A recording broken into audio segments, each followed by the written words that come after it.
Fala galera, beleza? Aqui é o Moisés então para mais uma videoaula. E essa videoaula, pessoal, ela é a primeira desse módulo de interpretação bíblica. Nessa videoaula aqui então a gente vai estudar o método Pardês. Pessoal, para quem já estuda a cultura judaica, já estuda um pouco sobre interpretação bíblica, já tem um certo conhecimento do idioma hebraico, esse método que a gente vai estudar aqui não é nenhuma novidade, beleza? Então, se você já conhece esse método, acompanha essa aula, vai fazendo aperfeiçoamento. E para você que nunca ouviu falar sobre o método Pardês, então eu vou pedir para que você dobre a sua atenção para que a gente consiga hoje fazer um bom estudo junto, beleza? Então vamos lá, pessoal. Primeira coisa então, baixe o material que está aqui embaixo. A leitura desse material ela é indispensável para que você consiga acompanhar melhor essa aula. Fechou? Baixe o material, leia o material e volta aqui para a gente fazer essa aula junto. Vamos lá então, pessoal? Então vamos começar, pessoal. Então esse método de interpretação, que é chamado de método Pardês, é um método que os judeus já têm utilizado há milhares de anos e é assim que eles fazem a interpretação bíblica deles. Beleza, pessoal? Dentro da teologia cristã, né, inclusive eu sou formado também em teologia, a gente aprende bastante sobre a hermenêutica, que é a arte de fazer interpretação bíblica. Já dentro da cultura judaica, dentro do judaísmo, estuda-se o método Pardês, que é o método de interpretação bíblica. E é esse método que os judeus usam para interpretar a Bíblia, é esse método que a gente vai estudar hoje. Fechou, pessoal? Então vamos lá, o que é o método Pardês, né? O que é o Pardês? O Pardês, pessoal, nada mais é do que um método de interpretação bíblica. Então, cada uma das letras que forma a palavra Pardês, na verdade é um acróstico que formam, cada uma das letrinhas é uma palavra. Então, a gente tem a letra P é nada mais é do que uma palavra, que é Peshat, que a gente vai falar daqui a pouco. Então, cada uma das 4 letras que formam a palavra Pardês é exatamente uma palavra que é um método de interpretação.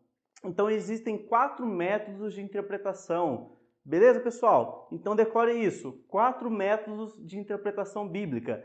A gente vai estudar esses 4 métodos nessa aula. Vamos lá então, pessoal. Vamos dar uma olhada aqui na lousa para ver quais são esses 4 métodos de interpretação bíblica. Vamos lá. Então aqui a gente tem a palavra Pardês em hebraico. Então aqui a gente tem a primeira letra, que é equivalente à primeira palavra, que é o primeiro método de interpretação. Aí a gente tem a segunda letra, a terceira letra e, por último, a quarta letra. Cada uma dessas letras é um método de interpretação. Vamos lá, pessoal. Quais são esses 4 métodos de interpretação? O primeiro método é chamado de Peshat. O primeiro método é o Peshat. Peshat é a interpretação literal. A gente vai falar cada uma delas daqui a pouco, mas vamos conhecer aqui primeiro quais são esses 4 métodos. O primeiro é Peshat, a segunda é a Rembes, a terceira é a Drash e por último a gente tem o método de interpretação que é o Sod. Então vamos lá, pessoal, para a gente começar então. Vamos conhecer agora os 4 métodos de interpretação. Vamos falar um pouquinho de cada um desses métodos. O primeiro método, então, pessoal, é chamado de Peshat. Esse método Peshat, pessoal, ele é o mais simples. A maioria hoje dos professores, dos pregadores, as pessoas que estudam a Bíblia, eles ficam geralmente nesse método. O que é esse método, pessoal? Ele é um método literal, superficial. Então você lê lá na sua Bíblia, o Senhor é meu pastor e nada me faltará. Pessoas que utilizam esse método Peshat de interpretação, geralmente elas leem aquilo no sentido literal. Ah, o Senhor é meu pastor, nada vai me faltar. Então isso é uma interpretação literal do texto. Então nesse primeiro método de interpretação, que é o Peshat, é onde a maioria das pessoas hoje se encontram. Elas leem um texto na Bíblia e fazem uma interpretação bem rasa, né? Bem literal do que realmente quer dizer aquele texto.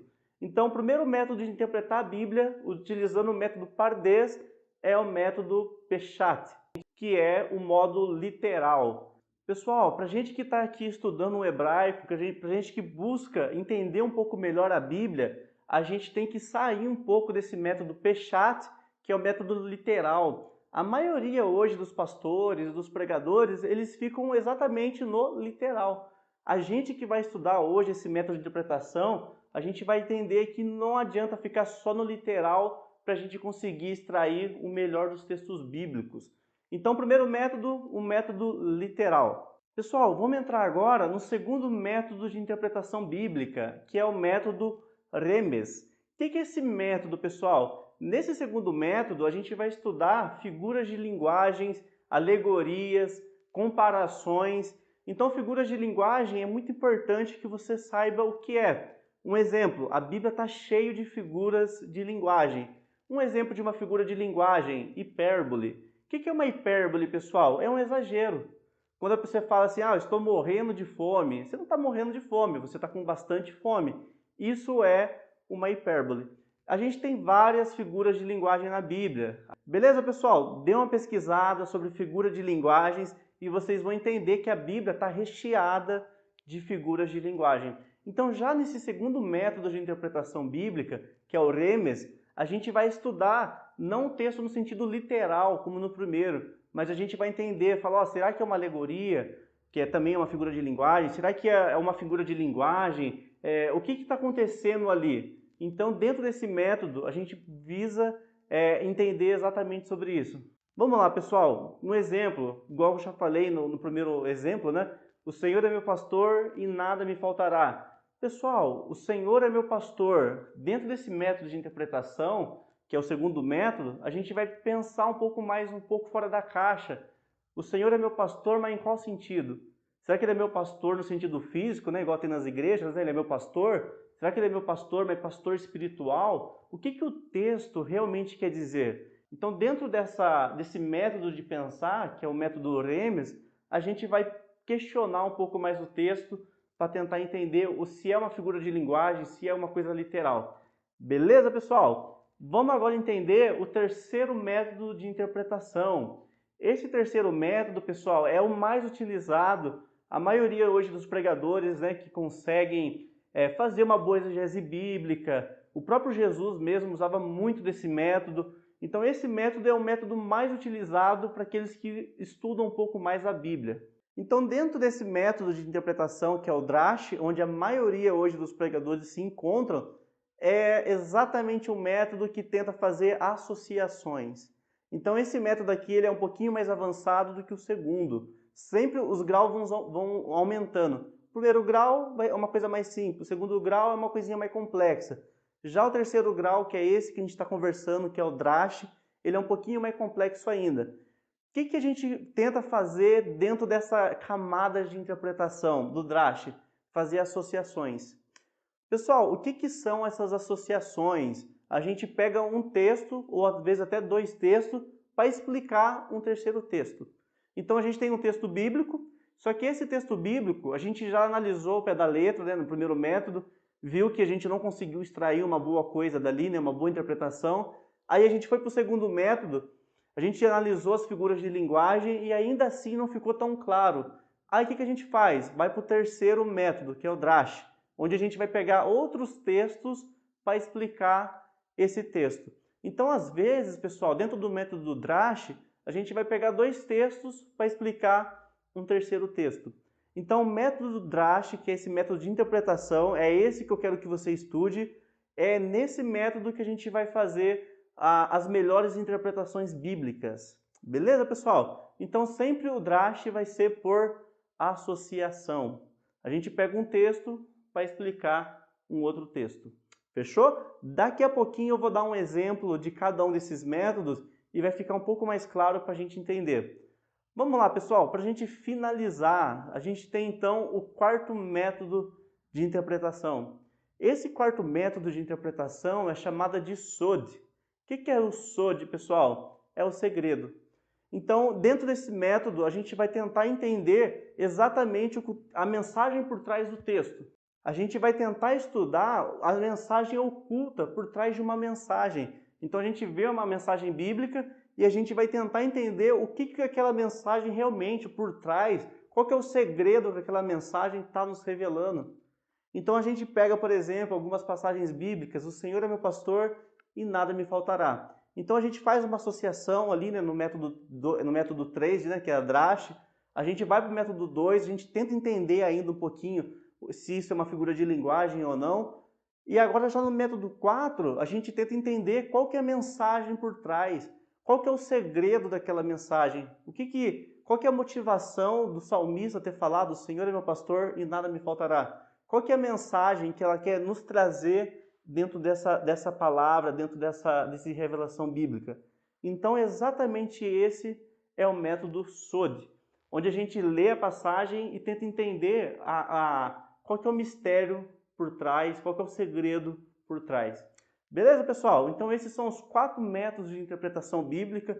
Eu espero que a partir de hoje você comece a utilizar um pouco mais esses métodos.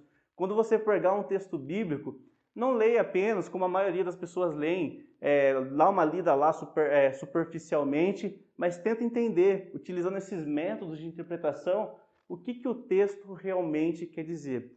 O que faz um pregador, um professor, ter uma mensagem diferenciada é exatamente como ele interpreta a Bíblia.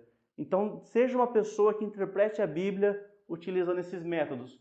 Veja se é uma figura de linguagem, tenta analisar se vai ter o contexto histórico, analise se tem algum texto associativo e tenta entender qual que é o mistério por trás desse texto.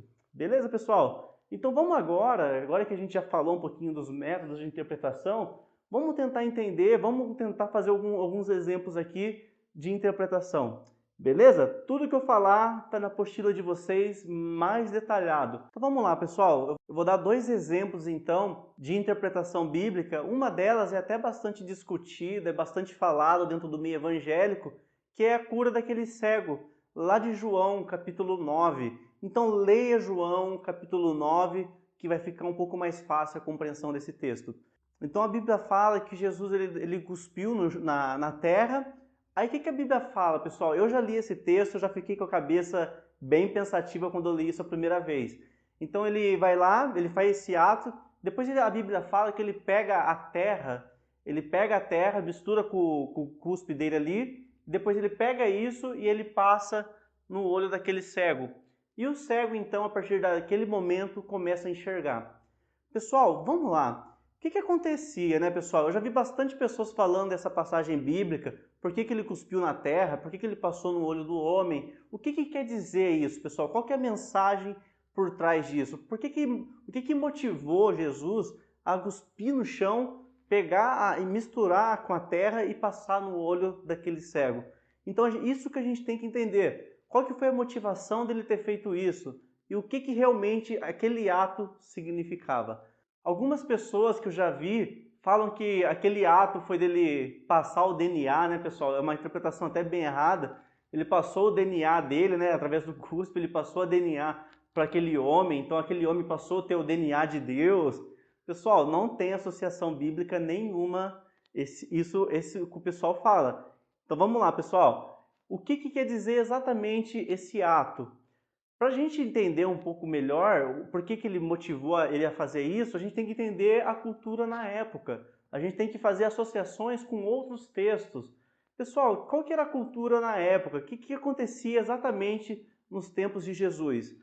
A gente sabe que os fariseus naquela época eram que predominavam, né, entre aspas, a região ali. E tinha uma lei que os fariseus tinham feito. O que era essa lei, pessoal? Não podia fazer medicamento algum durante o sábado. Então, durante o sábado, ninguém podia fazer medicamento para salvar ninguém. As pessoas morriam no sábado. E Jesus sempre questionando um pouco sobre isso. Então, o que acontecia, pessoal? Do mesmo tempo que tinha essa lei, existia uma outra lei superior a essa, que é a preservação à vida. Então, quando que você podia fazer um medicamento ali no sábado, se fosse para preservar a vida de alguém? Então é exatamente disso que se trata o texto. Então o que Jesus fez, pessoal? Esse ato dele cuspir no chão, colocar com a terra, é exatamente sobre isso. Jesus ali naquele momento estava fazendo o quê? Um medicamento. Então medicamento, uma lei acima dessa, né, de não poder dos fariseus, dizia que podia. Então o que Jesus fez? Ele fez um medicamento. aquele ato de cuspir no chão e misturar e passar no olho tratava-se de um medicamento. Então o que Jesus estava dizendo ali com aquele ato? Que é muito mais importante preservar a vida de alguém, fazer o bem, fazer a caridade, do que apenas guardar um mandamento, que nem era um mandamento bíblico, mas era um mandamento dos fariseus. Beleza, pessoal? Então essa foi a primeira interpretação que a gente fez. A gente analisou o texto de uma forma um pouquinho mais cultural, olhando um pouquinho também na figura de linguagem. É uma interpretação um pouco diferente. É isso que o método Pardês vai tentar tratar. Beleza, pessoal? Agora vamos lá. O segundo exemplo é aquele exatamente do livro de Marcos, também fala no livro de Mateus. Lá no Mateus capítulo 27, quando Jesus está prestes a ser entregue à morte, e ele fala uma frase, né, uma frase que bastante discutida, ele fala: Deus meu, por que me abandonaste? Ou por que me desamparaste? Né? Depende da tradução. Pessoal, só para a gente finalizar, aquele texto que Jesus fala, né, Deus meu, por que me desamparaste? Na verdade, pessoal, não é no sentido literal. A gente não pode falar, ó, Deus então desprezou o seu filho, abandonou Jesus no momento mais difícil. Não é isso que se trata o texto. Como que funcionava antigamente, pessoal, o sistema farisaico de ensino nas sinagogas? Uma pessoa dizia uma palavra, por exemplo, o Senhor é o meu, e outra pessoa completava. Pastor, e nada, outra pessoa ia lá e completava. Jesus, pessoal, nos últimos momentos de vida dele, o que ele fez? Ele citou o Salmo 22. O Salmo 22 é um salmo messiânico. Então o texto, quando Jesus falou assim, Deus meu, por que me desamparaste? Ele estava fazendo menção ali ao Salmo 22. As pessoas que estavam ali do lado dele entenderam exatamente a mensagem que ele estava dizendo. O que Jesus sempre dizia para os seus discípulos e as pessoas que estavam ali do lado: quem tem ouvido para ouvir, que ouça. Então era exatamente isso que se tratava a passagem Deus meu, por que me desamparaste? Na verdade, era um último ensino, ele falando que ele era o Messias, que ele estava sendo entregue para a salvação daqueles que estavam ali. Então é um salmo messiânico. Salmo 22 foi mencionado por Jesus momentos antes dele ser entregue à morte. Então o que ele fez, pessoal? Uma mensagem associativa. Beleza? Então essa aqui é a aula de hoje.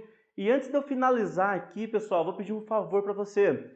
Eu vou pedir para que você avalie essa aula, coloque aqui as estrelinhas, coloque 5 estrelas, coloque 2 estrelas, mas por favor, faça avaliação, porque com a base nas avaliações de vocês, eu consigo melhorar um pouco a aula, eu consigo acrescentar coisas novas, tudo depende das avaliações. Se você está vendo essa aula agora e você não fez avaliação nas outras aulas, eu vou pedir para você pausar um pouco aqui depois e, por favor, nos ajude com a avaliação. Então, terminou essa aula, avalie essa aula, vai nas outras aulas que você não avaliou e, por favor, me ajuda nisso. Faça as avaliações. Beleza, pessoal? Até a próxima. Tchau, tchau.